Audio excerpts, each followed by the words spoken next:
يو السلام عليكم يا شباب، معكم عبدو من قناة عبدو جيمنج، ورجعت لكم مقطع جديد. فقبل بداية الفيديو صلى على رسول الله عليه الصلاة والسلام، وهذا إن شاء الله تكون بألف عافية. فيديو اليوم عن الصامب الزرقاء، أو بمعنى آخر صامب موبايل، الذي سوف تعوذنا عن الصامب لانشر، التي هي الصامب العادية التي حذفت من قبل الشركة من متجر جوجل بلاي وبدون سبب. وموضوع هذا الفيديو عن كيفية تركيب مودات في الصامب العادية، سواء كانت مودات جزائرية أو مغربية أو ليبية، فمن كانت سوف تكون. فتابع الفيديو حتى الآخر أخي العزيز لتفهم كل شيء، ولا تبخل أخوك من الجزائر بضغط على زر لايك ومتابعة وتفعيل الجرس لكل جديد. وبدون الإطالة عليكم، فرجة ممتعة للجميع. عزيزي المشاهد، بعد المقدمة أرجو متابعتي لرؤية محتوى أفضل في القادم إن شاء الله. لتركيب المودات تحتاج تطبيقين: أول تطبيق باسم زارشيفر، وثاني تطبيق باسمه GPS. تدخل على متجر جوجل بلاي على بركة الله، تذهب إلى خيار البحث وتبحث بحرف الزد. أول خيار بحث باسم زارشيفر تضغط عليه، وهذه هي وجهة التطبيق في متجر التحميل. عندما تثبت التطبيق تعمل له فتح وتعمل له السماح للوصول من الملفات، وتخرج من هذه الوجهة وتذهب لخيار البحث وتكتب GPS، ويخرج لك هذا التطبيق باسم GPS/Z، وهذا هو تطبيق لمعرفة نوع معالجك. تثبته وتعمل له فتح وتتابع الفيديو معي. نخرج من تطبيق متجر الألعاب ونذهب للتطبيق الأول باسم GPS/Z.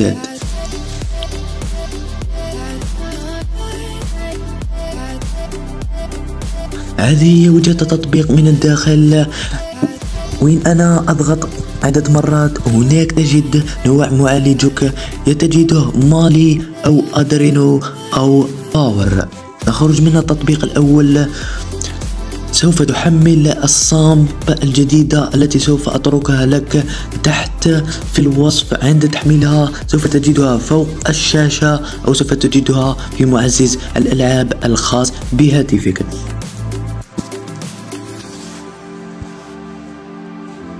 تذهب للصامب، وهذه هي وجهة الصامب باسم صامب موبايل. تضغط عليها ضغطة واحدة وتنتظر ثواني، وعندما يأتي لك المربع هذا تعمل إبداط وتنتظر دقائق حسب سرعة الانترنت الموجودة لديك. أنا سوف أقطع الفيديو وأرجع لكم بعد التحميل.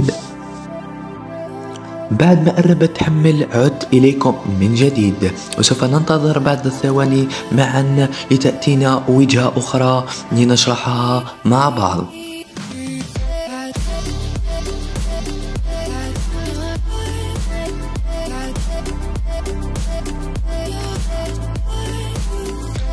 بعدما انتهت وجهة التحميل تضغط على اوتوماتيك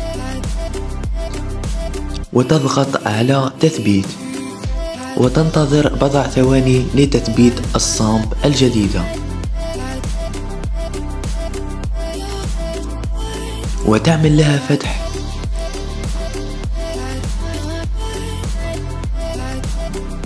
وسوف تأتيك بهذه الواجهة، وهنا يقولون لك: هل تريد سماح لتطبيق صامب موبايل بالوصول إلى الصور والوسائط والملفات على جهازك؟ تعمل على سماح.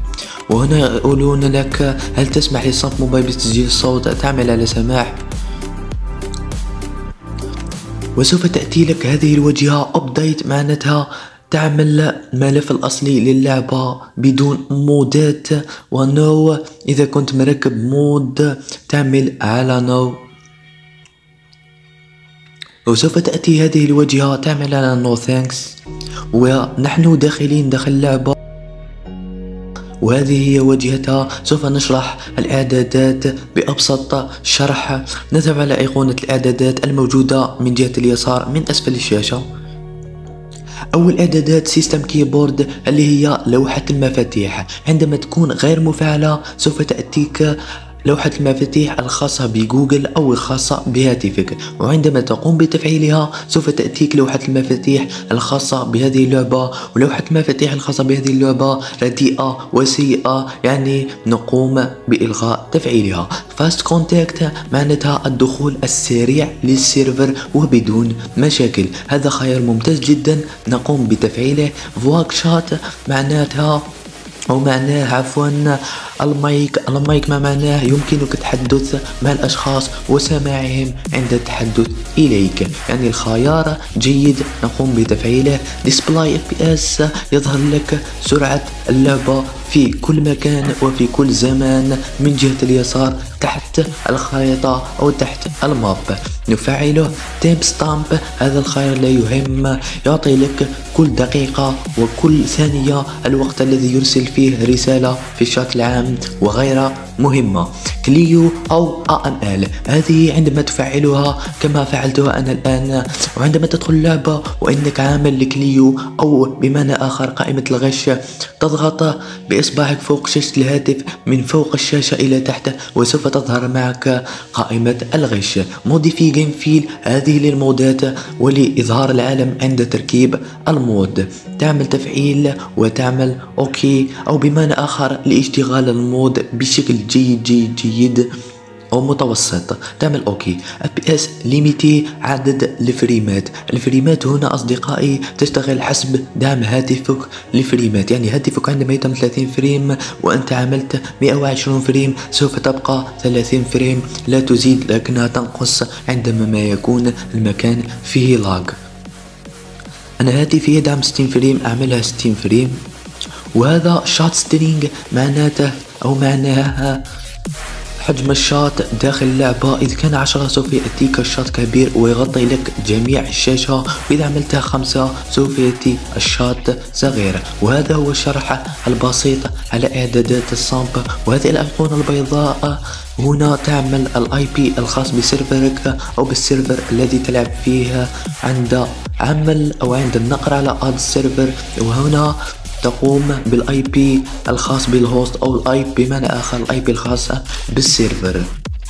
وعندما عمل IP الخاص بالسيرفر تضغط على السيرفر وسوف يظهر معك السيرفر في هذه القائمة باسمه، وعندما تضغط على السيرفر سوف تأتي لك إعلان تعمل نو ثانكس وتعمل اسمك وتعمل كونتاكت.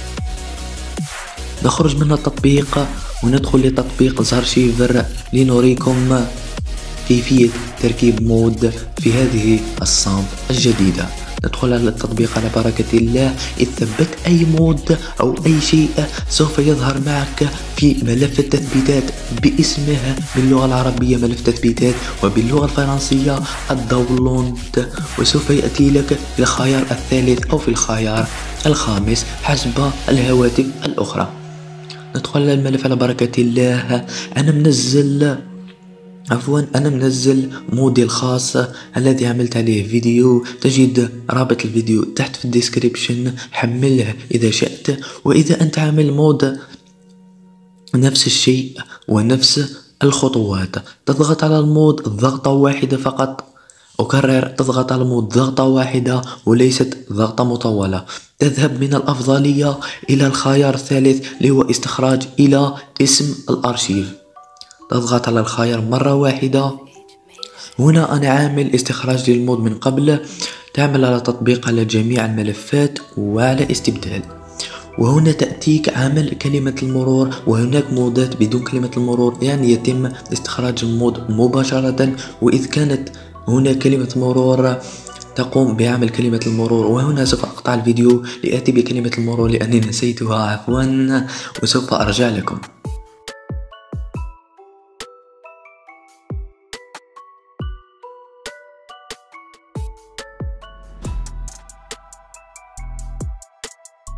ما قمنا عزيزي المشاهد بفك ضغط المود، وهو الذي معين عليه بالأخضر، تضغط عليه مرة واحدة. نعود إلى الخلف، تضغط عليه مرة واحدة، وهنا تضغط مرة واحدة. وهذا الكليو قائمة الغش تضغط عليه ضغطة مطولة وتعمل قص وتذهب إلى فوق وتذهب إلى ذاكرة الجهاز وتضغط على الأيقونة الخضراء الموجودة من جهة اليسار تحت، وتعود إلى الداونلود وتعود إلى المود نيو سيتي باي عبدو جيمنج أو أي مود حملته، وتضغط عليه وتضغط هنا وتضغط هنا وتقوم بالتعيين على هذه الملفات، وتقوم بضغطة مطولة وتقوم بقص وتذهب إلى فوق وتذهب إلى ذاكرة الجهاز وتذهب إلى ملف اسمه الأندرويد وتذهب لملف اسمه الداتا وتنزل إلى تحت وتذهب إلى ملف اسمه RO Align Samp Game، ليس هذا بل هذا. تضغط عليه ضغطة واحدة وتضغط على أيقونة الخضراء الموجودة من جهة اليسار تحت الشاشة، وبضع ثواني يتم بلصق المود. بعدها تضغط تذهب إلى ملف فيلز وتذهب إلى TXDB وتذهب إلى GTA 3، وإذا كان عندك معالج أدرينو تحذف هذه الملفات، تحذفهم بالضغط على حذف، أنا لا أحذفهم. وإذا كان عندك معالج باور تحذف هذه الملفات، وإذا عندك معالج مالي تحذف هذه الملفات. أنا عندي معالج مالي أحذفهم. ونعود خطوة للوراء ونذهب إلى ملف GTA/ENT ندخل عليه ونفس الطريقة.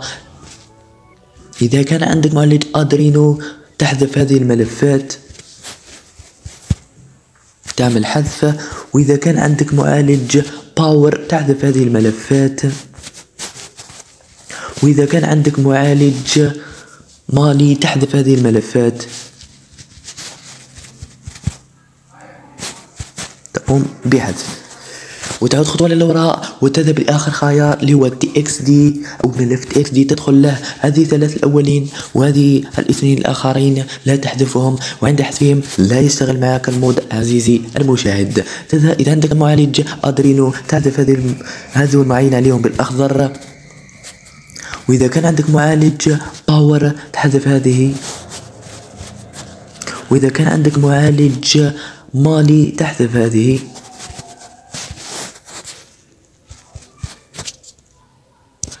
وتعمل بحذف.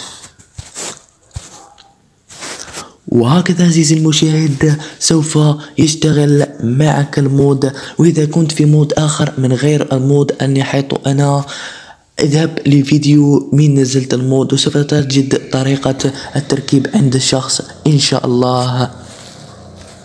وسوف ندخل إلى الصامب. بعد تحميلها سوف تجدونها فوق الشاشة ليس في معزز الألعاب. ندخل على الصامب على بركة